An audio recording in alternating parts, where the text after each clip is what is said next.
Today I'm going to be pouring these amazing agate slice coasters using amazing Clearcast Plus resin and gold leaf. I started by mixing equal parts A and B of my amazing Clearcast Plus resin from Alumilite.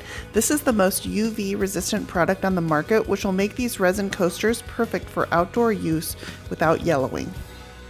Once I measured them in smaller cups, I combined my parts A and B into a larger cup and started stirring.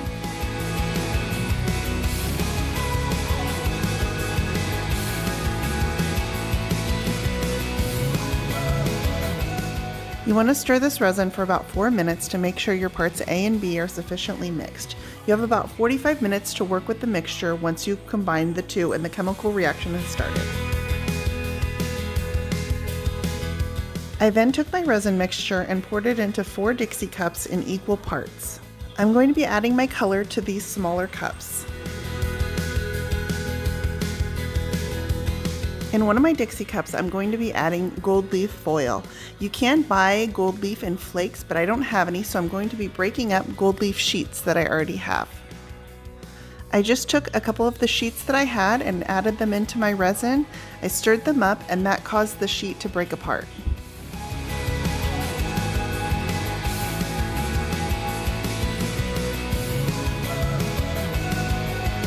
For my next color, I chose a teal blue Alumidust. Alumidust is a mica powder, also by Alumilite.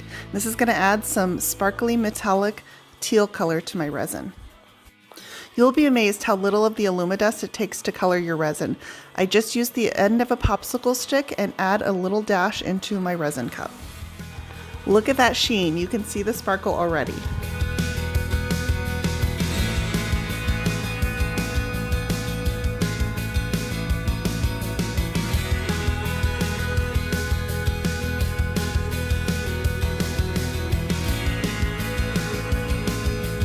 I mix this in the same way as my teal using a popsicle stick and just a little bit of the powder into my resin. Right away you can see the pearlescent shimmer that comes off of it. My last powder color is going to be a metallic gold. I mix it in the same way as my other two. I'll use the gold around the outside of my mold to pull out some of the color from my gold leaf flakes. I'm using silicone resin molds from shopresinmolds.com. They're shaped like geodes with a hole in the middle. I'm going to start by pouring my gold leaf mixture around the hole in the center, followed by the teal mixture around that. I did start with an extra mold, but I ended up only having enough resin for one, so I put that one aside. Next I poured the iridescent green mixture, and last I'm going to do the gold around the very outer edge. The colors start to flow into each other naturally. Look at those gold leaf flakes in the center. I'm so excited about those.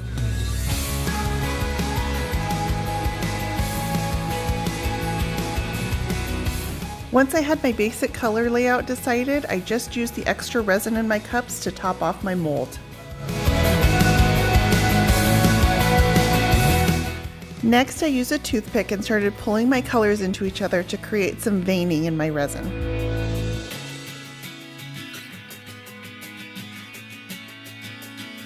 I tried a little bit of a swirling motion, but I definitely prefer the pulling.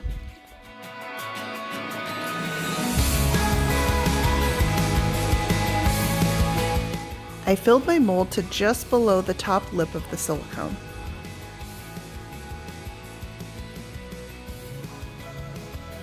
I do recommend you wear gloves for this. I didn't, and my hands were extremely sticky afterwards.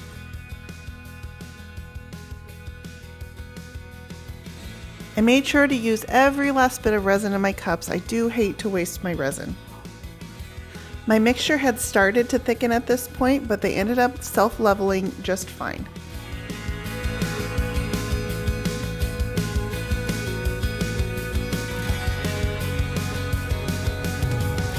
Once I had my final design worked out, I set this aside and let it dry for 24 hours. I came back the next day and I demolded my resin. It does take about 72 hours to fully cure and harden. If you enjoyed this video, I hope you'll click the subscribe button and follow me on YouTube at Brushed by Brandy.